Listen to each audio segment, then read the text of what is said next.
What's up, everybody? Thanks for tuning on in. Tobin here with you. Appreciate you guys checking out the channel, everything that we got going on. A lot of fun projects coming on up. Look, we got our last week of preseason football about to get going, some joint practices with the Eagles. I have a lot of people from Philadelphia who hate Miami. So any chance you have to kick Philly's ass, I'm going to be all for it this week. But before we look forward, let's look back onto what was last night. We'll do that here. We'll do that a little bit more with my new podcast, my boy Alex Solano, the Porpoise Pod. New episode coming out shortly. If you guys could go subscribe and download. What does it cost you, right? Just a little nod to your boy here. It would mean a lot to me. And I think you guys will actually enjoy the show a lot too. For all my Dolphin fans out there. Bring it all down. We get silly. It's a lot of fun. Boots on the ground during practice week, boots on the ground during the games, all that type of stuff. It'll be tremendously fun. So check that on out, guys. Porpoise Pod, and of course Tobin and Leroy back with you Monday to Friday, 6 to 10 a.m. every day on 790 The Ticket, and of course on your podcast feed. And along with that, if you guys are just YouTube viewers, The Ticket Miami, that is our channel there to check that on out. So, yesterday, the Miami Dolphins, they lost to the Las Vegas Raiders 15-13.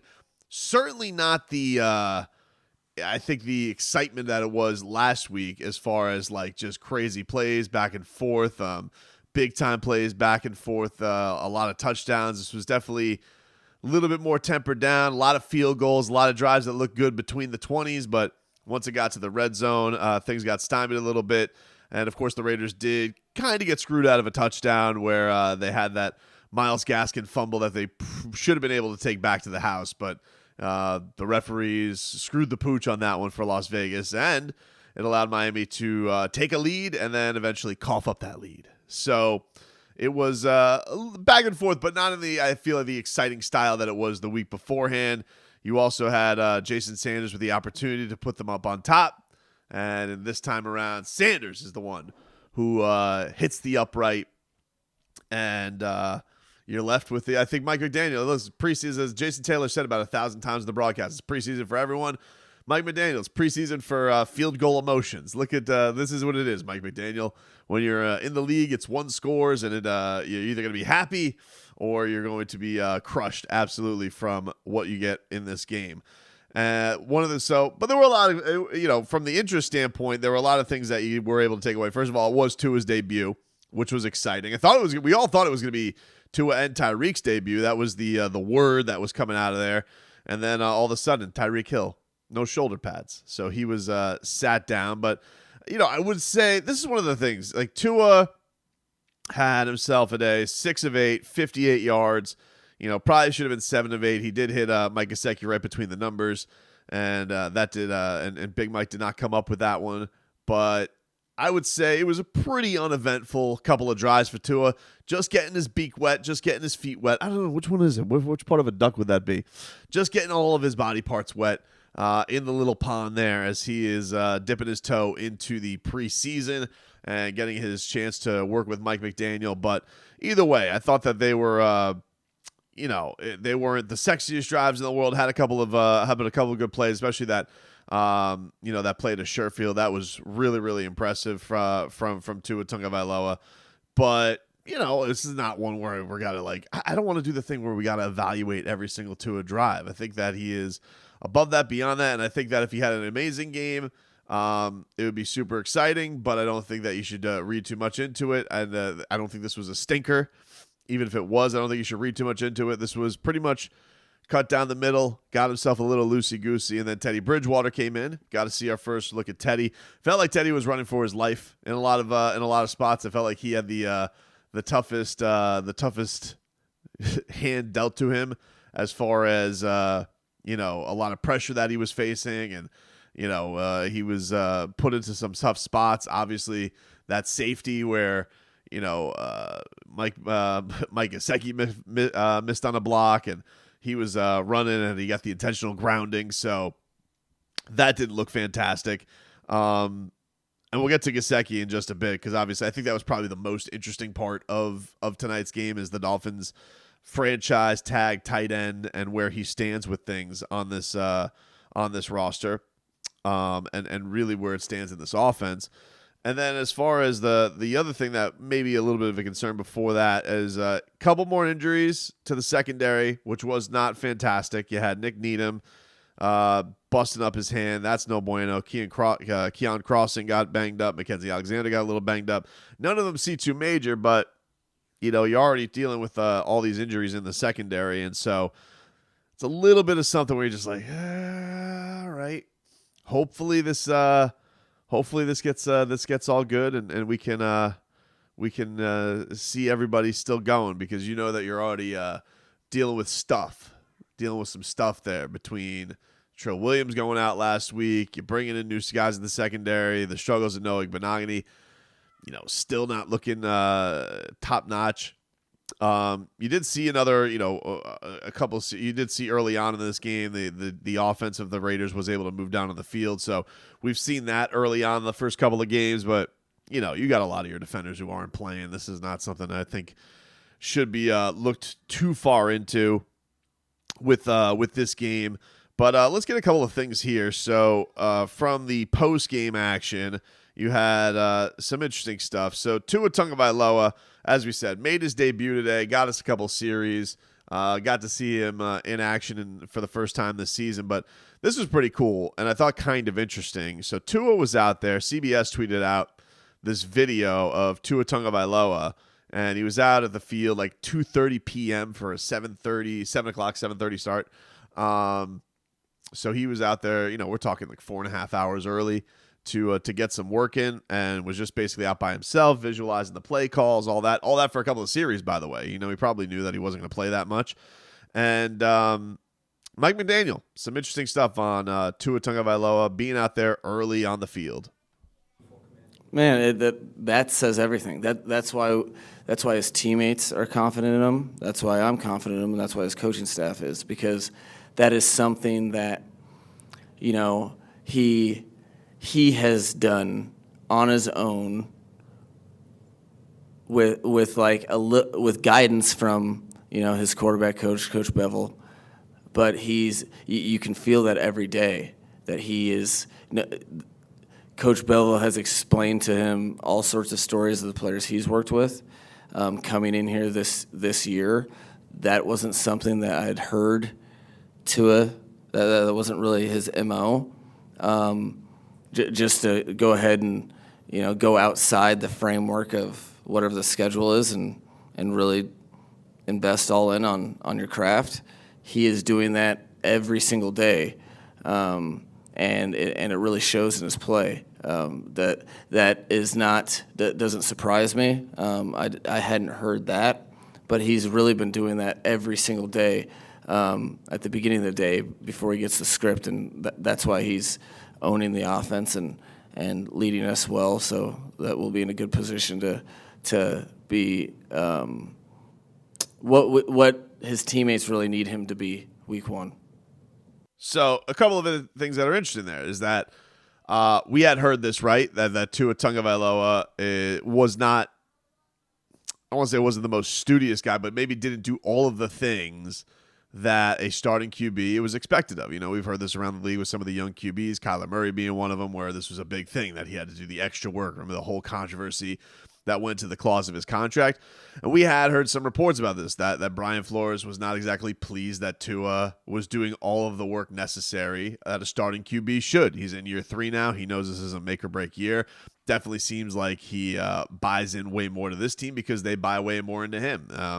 If the reports are true that Tua Tagovailoa was looking, that they had told him that they're looking to replace him early on in the year, maybe that deters him a little bit from giving all of that effort off the field. But now, as McDaniel seems to reveal, that this has been what he's been doing, that he looks like he's grown up a little bit, that there has been maturation from Tua as far as what he has to put in work-wise. And I think the other interesting thing about this is, he is talked a lot about, I'm referring to Tua here, has talked about how Mike McDaniel is letting him be himself in the way that he leads. And if you're not the most vocal guy in the world, not that he's quiet all the time, but if you're not the most rah-rah, yelling people's face type of guy, genuinely there are those types, and there are guys who lead by example. And if you got to lead by example, typically that is you have to lead by work ethic, and you have to lead by showing that you'll do everything that there is to do. And so for that to be out there I think is a big step for Dolph fans. And I think will show that, he has had a really good camp this preseason. This was a little bit more of an up and down week, but also a week that we talked about this earlier was really starred by Javon Holland and the type of elite player he seems to be becoming. But Tua taking all of that stuff and bringing all that stuff to the table, I think it's interesting that he is out there and showing himself that he is different in a lot of ways, not just maybe physically put all together, not maybe just in the confidence. But maybe there is a big maturity leap that there is here from Tua Tagovailoa. I think that's a really, really big deal. Here is the Dolphins quarterback on why he was out there doing that work. Yeah, well, for me, I'm just trying to picture the operation of how, I want the offense to operate. So I'm looking at the play call, saying the play call out, getting the motions. If a certain person is not where they're supposed to be defensively, then that's a opportunity to exert all the adjectives as far as getting us into the right play. And so for me, that's what my practice is every time that I go out there is, okay, if we run this play, what could stop that play? If we run this play, what can stop that play? And then going through my entire progression, if it's a pass play, if it's a play action play, if it's a run play, understanding I have to carry out my fakes, just all the little details, I would say. That's what I try to do. Yeah, I tell you, dude. It's goosies galore. I'm just going to be honest with you. Like out there visualizing, going into this, putting it all out there. I like it. So that to me was almost more interesting than the game itself, because I don't know how much you want to take from this game. I know that some people are still very concerned with the run game. I'm not there yet. I think that, from the standpoint of you're giving Chase Edmonds 3 carries, Sony Michel, they tried to go up the middle to him a couple times. They got nothing. I think, that wasn't fantastic to see. And then, you got Achman and Gaskin who were here last year. Gaskin having the bad fumble where, it really could have been a disaster for the team had it been called properly. So, and that wasn't even on I don't believe even that was on a rush. I think that was on a catch. So I think for him, I think for this team, yes, that's a concern. But I think it's a concern just because of last year. You haven't seen it all work together yet, and that is Mike McDaniel's bread and butter. So not ready to panic on it yet, but certainly we all are keeping our eye on it. Can't speak enough about how good Eric Ezukanma has been. Easy and the type of explosive plays this guy seems to be making every single week between the one-handed catches and the physicality that he plays with. And making himself a go-to guy. He's out there with Skylar Thompson, who I think everybody's fallen in love with. And I do think that it is an interesting thing as far as has he played his way into QB2? Has he outplayed Teddy Bridgewater? I would say yes, but it is the preseason. He is a rookie. And I think that the idea of, do they keep 3 QBs? Do they practice squad him? That's a tough question because – let's say Tua does get hurt. He's not been the most durable guy in his career. Do you want to hand that off to a rookie? Does it get handed off right to somebody young right again? Or do you want a guy like Teddy Bridgewater who has the experience, has had the experience of having to spell starters and kind of carry an offense and be that Band-Aid from week to week? I just think it's a little too soon. Obviously, we're all very excited with what Skylar the Limit's doing. He is looking absolutely fantastic out there. But I'm still hesitant to go out there on a couple of great preseason games and just say, dude's got the goods. Now, he has looked good. I'm not this is not surprising in practice. The kid has looked good. This is not like he is stinking up the joint out in Miami Gardens, and then all of a sudden he gets to game day and he's a gamer. No, he's looked good all around, and I think that there's a lot of things to like about his skill set, but I don't know if this is the place where you're like, oh, we're going all in the guy, don't need Teddy Bridgewater anymore. I don't think we're there yet. I don't think this is a place where you can automatically buy in and say we can go the direction of Skylar Thompson, who, by the way, is older than Tua Tagovailoa. So he is a rookie, but he's an older rook. He's making a name, but he's making it tough. Like you can't deny what you're out there seeing, and certainly the connection that he had with Ezra Common. Now, in fairness, Teddy Bridgewater looked like he might have had a touchdown. It was a great play made by the Raiders secondary because he threw a perfect pass to Braylon Sanders, who couldn't come down with it in the end zone. So that might have had everybody stay with Teddy Bridgewater feeling a little bit different as well. But Skylar's certainly getting everybody's goose is getting loose when it comes to him. That's for sure. As far as I think the most interesting part of today's game, more so than Tua's debut, more so than the run game, more so than the great game by Eazy-E and Skylar Thompson. I think the most interesting thing, and I think most Dolphins fans would agree to this, is Mike Gesicki. And I don't know. I don't remember noticing this as much last week. I think it was more noticeable this week because of the more first teamers being out there. But I was texting with my friends, everybody's favorite here on the channel, Robbie the Degenerate, and Leroy, and I was like, is it weird that Mike Gesicki's out there this late? Like because he was, it was just very noticeable. Like he was out there while Teddy Bridgewater, and kind of looking around like, I don't see any starting linemen out there. I don't see any starting running backs out there. I don't see any starting wide receivers out there. I don't see Tua Tagovailoa out there.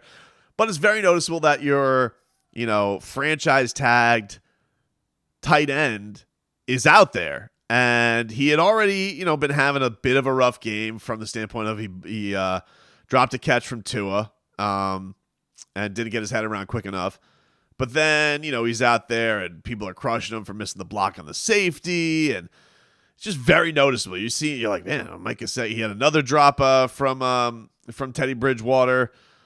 And, I think that we already know that this is an offense that really needs a lot from their tight end. We've talked a lot about the comparisons to George Kittle, and I believe it was Tyreek Hill who was like trying to talk up Mike Gesicki in the place where he wants him to be his version of Travis Kelce, and you're hearing all the right things. But Mike Gesicki said to reporters in the post game locker room when he was asked about how much he had played in the game, Gesicki's quote was, I need it. I need all the reps I can get. I mean, I played receiver last year. I've played receiver the last 3 or 4 years.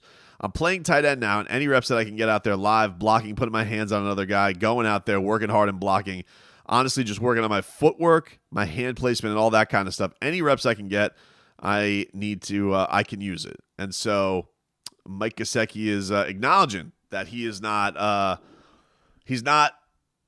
completely comfortable with everything that comes with this position, and certainly everything that the head coach expects from this position. I do think it's interesting, though. Like, orange jersey, right? Players of the week. I don't believe Gesicki's worn it. Durham Smythe has. We know Durham is not the explosive receiver that Mike is, and doesn't have all that athleticism, but is certainly capable in the blocking game. Can give you, is not inept in the pass catching game either. So I just think it's interesting that we know what his weaknesses has been as a player, and we know what this head coach was going to expect of it. I just find that the marriage continuing was a little bit weird. Like they didn't have any negotiations. And I get it. You don't want to lose an asset for nothing. You don't want to just let a Mike Gesicki walk and go to the Patriots, right? Like that.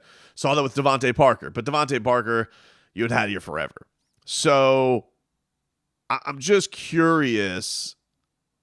Do they believe he's going to get it all together? Do they find that he is making his way? Mike McDaniel says all the right things. He is not, I think, really ripped a player or brought a player concern at all. Has taken blame on things and all that type of stuff. In fact, here he was talking about Gesicki. Very very back and forth comments about what his game was. He was in a position to have a pretty good game, you can ask him like he was frustrated because he had a couple options.